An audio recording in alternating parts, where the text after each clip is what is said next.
Assalamualaikum warahmatullahi wabarakatuh. Selamat pagi dan salam sejahtera untuk kita semua.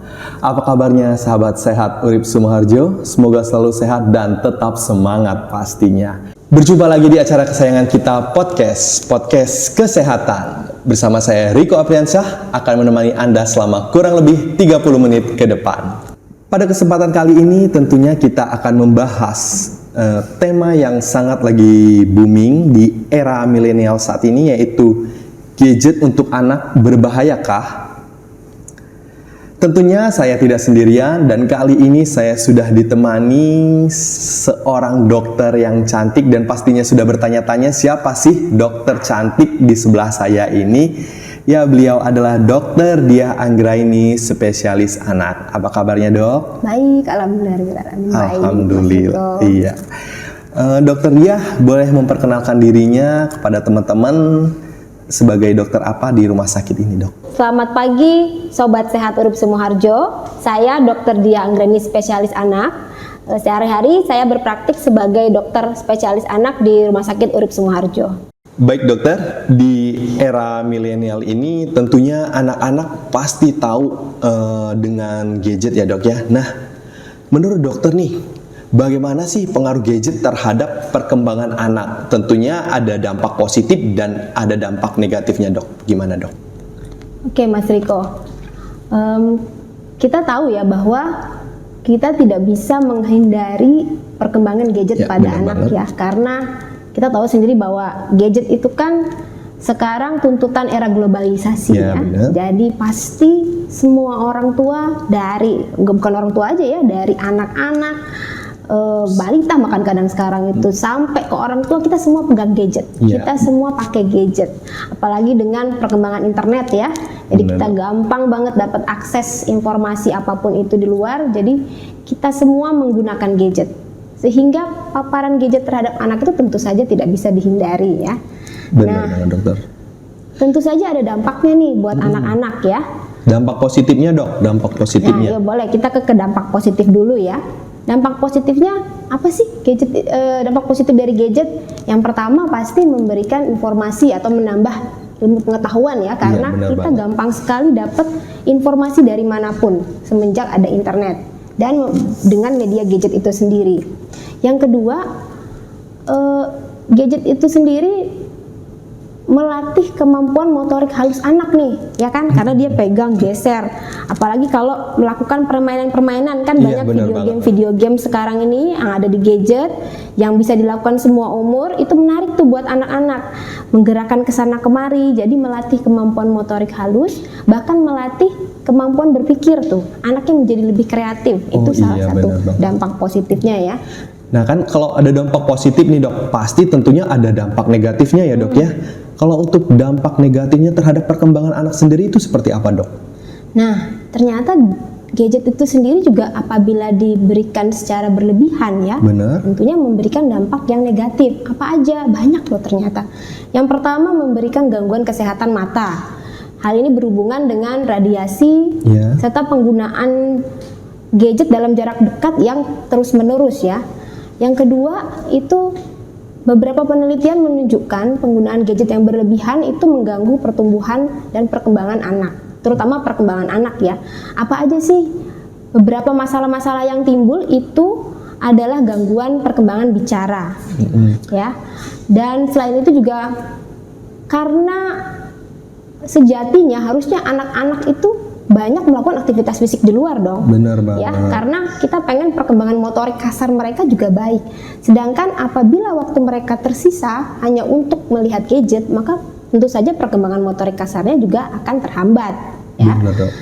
Kalau untuk perkembangan bicara banyak sekali nih yang penelitian sudah membuktikan ya. Karena ternyata gadget itu seringnya nih diberikan orang tua ke anak itu untuk menenangkan anak. Ya, jadi diberikan bukan untuk tujuan belajar, tapi supaya anaknya tenang nih, supaya kita orang tua bisa mengerjakan hal yang lain ya, sehingga menggantikan posisi orang tua dalam berinteraksi dan berkomunikasi pada anak. Nah, sehingga tentunya akan mempengaruhi perkembangan bicara anak.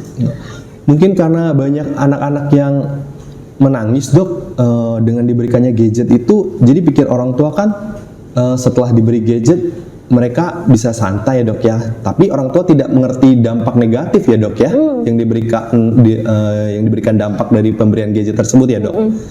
Ya benar. Iya. Terus dok, berarti pemberian gadget terhadap anak ini berpengaruh terhadap kesehatan mata, terhadap perkembangan berbicaranya, atau biasa yang disebut speech delay bukan ya dok ya? Ya, kadang-kadang orang awam kita kenalnya speech delay ya, walaupun speech delay itu banyak sebenarnya ya, tapi secara awam adanya gangguan perkembangan bicara kita bisa bilang sebagai speech delay. Speech delay. Terus kalau untuk interaksi sosial anaknya itu gimana dok? Karena terlalu sering bermain gadget ini, apakah dia mengurung diri atau berkurang interaksinya terhadap sekitarnya dok? Gimana menurut dokter dok? Ya, seperti tadi yang udah dijelaskan ya, bahwa kebanyakan pemberian gadget itu, orang tua memberikan gadget kepada anak itu supaya anaknya lebih tenang, supaya orang tua dapat, seperti tadi Mas Riko bilang ya, bisa lebih santai, bisa melakukan hal-hal lain. Iya, benar dok. Sehingga interaksi komunikasi antara orang tua dengan anak jadi terganggu atau berkurang. Padahal kemampuan berbicara, kemampuan perkembangan komunikasi anak itu kuncinya adalah interaksi komunikasi ya, terutama antara orang tua dan anak gitu. Sehingga apabila itu berkurang, maka otomatis perkembangan bicara anak juga bisa terganggu ya. Selain itu hubungannya apalagi nih, interaksi, kurangnya interaksi nih. Ini terutama pada anak-anak yang lebih sedikit dewasa ya, di mana mereka udah kenal game nih, jadi menggunakan gadget untuk bermain game. Apabila tidak ada batasan dan jadwal yang jelas, maka bisa berlebihan main gamenya. Oh, itu berarti dampak negatif terhadap anak usia dewasa atau remaja ya dok ya? Iya, mungkin ada. Sebenarnya juga tidak selalu di remaja ya. Kalau anak balita pun kita sudah mulai pemberiannya secara berlebihan dan secara dini, itu juga bisa terjadi gitu. Jadi mereka sulit melepaskan gadgetnya, sehingga interaksi sosial baik ke orang tua ataupun orang di sekitarnya jadi berkurang. Sehingga sikap-sikap seperti apatis atau perilaku-perilaku agresif tentu saja bisa mulai muncul terhadap anak ya dok ya. Nah, kalau menurut dokter nih, pada anak usia berapa sih dok sebaiknya kita memperkenalkan gadget, atau berapa lama nih anak itu boleh bermain gadget dok? Kalau berdasarkan rekomendasi AAP ya, AAP itu American Academy of Pediatrician ya. Berdasarkan rekomendasi dari AAP, penggunaan gadget itu sebenarnya tidak kita rekomendasikan pada anak usia di bawah 18 bulan. Ya, jadi anak di bawah 18 bulan itu sama sekali tidak boleh menggunakan gadget harusnya. Untuk anak usia 18 sampai 24 bulan nih, masih diperbolehkan untuk melakukan video call saja. Ya, jadi tetap untuk berinteraksi nih, untuk melakukan video call. Untuk anak di atas 24 bulan nih, sampai ke 5 tahun, jadi 2 tahun sampai 5 tahun, berikan batasan maksimal yaitu 1 jam per hari untuk penggunaannya. Sedangkan untuk di atas usia 5 tahun atau anak yang lebih dewasa, biasanya tentukan batasan yang jelas karena mereka sudah mengerti ya. Jadi tentukan batasan yang jelas, berapa banyak mereka hanya boleh melakukannya, dan tentukan jadwal kapan saja mereka boleh melakukannya. Tentu saja semuanya harus juga diiringi dengan pemilihan kualitas tontonan ataupun permainan yang sesuai dengan usia. Jadi ya dok, untuk anak usia 0 sampai 18 bulan itu berarti tidak boleh ya dok ya, untuk menerima paparan gadget. Tapi sekarang ini dok, rata-rata ya dok, kalau saya perhatikan anak-anak usia 2 tahun, di bawah 1 tahun aja nangis sudah dikasih gadget. Berarti itu harusnya berarti dari orang tuanya ya dok ya untuk menguranginya. Iya, tentu saja. Jadi itu harusnya orang tua yang harusnya memberikan batasan ya, dan tahu bahwa sesuai rekomendasi kita tidak merekomendasikan anak-anak di bawah 18 bulan menerima paparan gadget ya. Anak-anak di bawah 18 bulan lebih banyak kita melakukan stimulasi untuk perkembangannya sesuai dengan usianya ya. Jadi stimulasi motorik yang bisa kita lakukan, ajak bermain di luar ya, ajak bermain bersama, ajak membaca buku, ajak mendengarkan cerita dongeng. Itu yang sebenarnya harus kita lakukan pada usia-usia di bawah 18 bulan gitu. Jadi sebenarnya lebih bermanfaat komunikasi langsung antara anak dan orang tua daripada anak itu menerima paparan dari gadget itu ya dok sebenarnya ya, dok ya. Bahkan anak usia 2-5 tahun pun walaupun kita memberikan batasan yang jelas nih 1 jam per hari ya. Cuma boleh melihat gadget ya, itu tetap saja harus juga didampingi dengan orang tua. Ya, jadi ada tetap interaksi antara anak dengan orang tua saat melihat gadget, dan orang tua juga bisa menjelaskan apa sih yang anak tonton ini gitu ya. Jadi seperti tetap ada interaksi walaupun kita melihat gadget bersama anak-anak gitu. Oh iya. Nah dok, yang sering saya perhatikan nih ya dok ya, tentang game dok. Rata-rata nih anak-anak ini usia dari 1 tahun sampai 5 tahun itu sudah pada pinter bermain game nih dok. Terus orang tuanya juga nih menimbulkan pro kontra tentang game ini dok. Ada yang bilang dengan bermain game dia dapat mengembangkan motoriknya, mengembangkan strategic thinkingnya yang baik. Terus menurut dokter itu gimana dok? Seperti tadi kita bilang ya bahwa dampak positifnya bener nih. Kalau main game itu tuh kita melatih berpikir loh. Berpikirnya ya? Iya. Jadi kita melatih strategi. Itu kan permainan-permainan banyak ya. Melatih strategi gimana nih supaya kita menang, gimana. Kalau anak main game itu sebenarnya anak itu belajar loh menaati aturan. Kan dia sesuai dengan aturan permainan dong ya. Benar. Jadi sebenarnya permainan dalam game itu baik dan ada sisi positifnya. Tapi tetap harus sesuai dengan batasan. Ya. Jadi lamanya harus tetap kita batasi sesuai rekomendasi AAP tadi, berapa lama tuh ya. Dan tentunya untuk anak-anak yang sudah lebih besar tadi tentukan jadwal kapan saja mereka boleh main, apakah setiap hari ya. Benar. ataukah weekend saja. Benar banget. Berapa jam harus dilakukannya. Nah itu biasanya kita tetap bicarakan dengan anak karena batasan dan jadwal itu harus ditaati aturannya ya. Jadi jangan sampai nanti tuh main game tapi kebablasan sampai lupa melakukan hal-hal penting untuk diri dia sendiri. Iya, lupa makan nih ya, lupa sholat ya, lupa mandi, lupa belajar ya. Jadi akhirnya mengganggu aktivitas lainnya. Nah itu jangan sampai. Jadi dok, untuk cara mengatasi anak yang kecanduan gadget itu dengan cara memberikan waktu-waktu tertentu gitu ya dok, maksudnya dok? Ya kita sih berharapnya ya jangan sampai anak jadi kecanduan. Yang pasti harusnya kita mencegah supaya anak tidak sampai kecanduan. Bagaimana tadi ya, adanya batasan waktu berapa lama anak boleh main, tentukan jadwal yang pasti kapan saja mereka boleh main ya.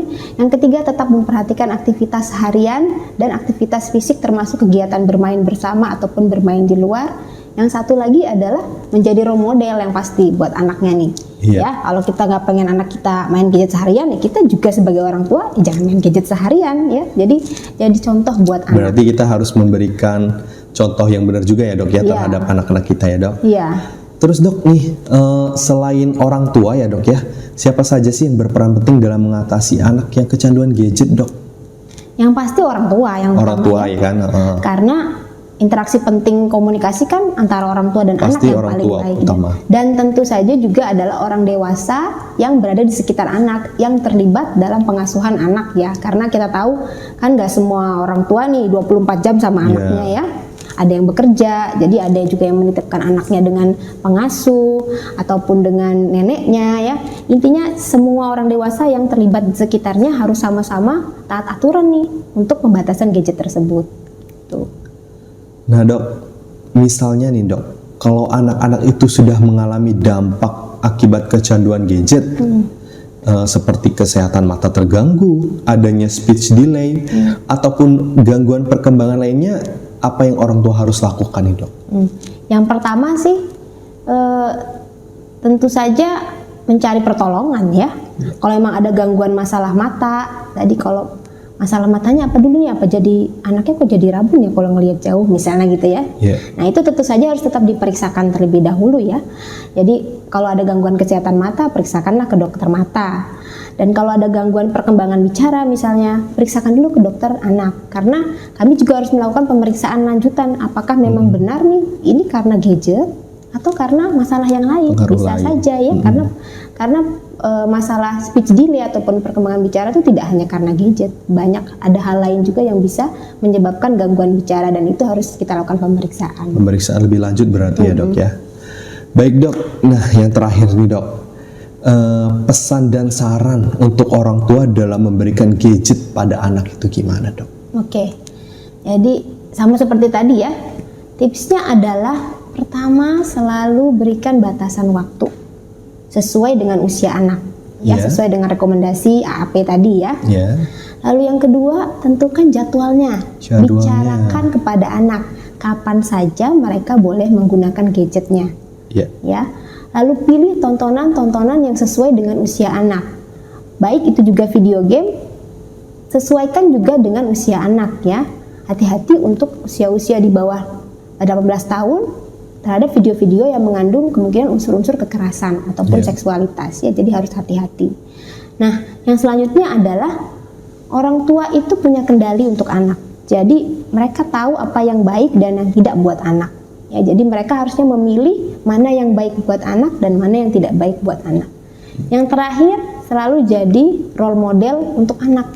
Ya, jadi kayak saya tadi bilang, kalau anaknya pengennya nggak main gadget seharian, kita juga harus tunjukkan bahwa kita juga jangan main gadget seharian. Sebisa mungkin kalau memang kita perlu menggunakan gadget untuk pekerjaan secara berlebihan, maka pisahkan atau pindah dulu nih tempatnya, jangan terlihat jadi jangan sama sampai anak. ketahuan ya dok ya. Iya, jangan terlihat dengan anak. Dan jangan lupa orang tua itu punya peran penting kan dalam perkembangan ya.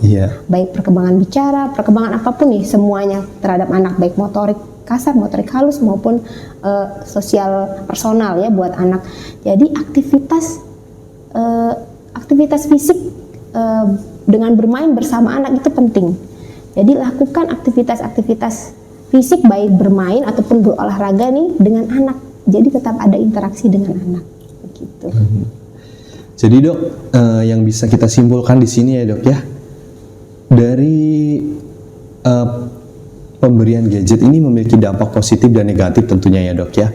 Untuk usia anak dari 0 sampai 18 itu seharusnya belum boleh atau tidak boleh diberikan gadget ya dok ya. Untuk usia selanjutnya berarti harus diberikan waktu ya dok ya, batasan waktu. Terus dalam pemilihan aplikasi atau game itu juga harus disesuaikan dengan usianya. Dan yang paling penting itu orang tua ya dok ya. Orang tua harus bisa menjadi role model terhadap anak-anaknya dan memberikan contoh yang baik terhadap anak-anaknya. Gitu aja gitu. Baik dokter, terima kasih sudah menyempatkan waktu di kesibukannya, sudah menyempatkan waktu untuk memberikan informasi-informasi penting terhadap kita yang bisa diberikan kepada sahabat sehat Urip Sumoharjo. Semoga bermanfaat untuk kita semua ya dok ya. Buat sahabat sehat Rumah Sakit Urip Sumoharjo yang masih ingin bertanya atau masih kurang jelas, bisa langsung tanyakan ke dokter Dia yang praktek pada hari Rabu sampai Sabtu pukul 2 sampai 4 sore. 2 sampai 4 sore.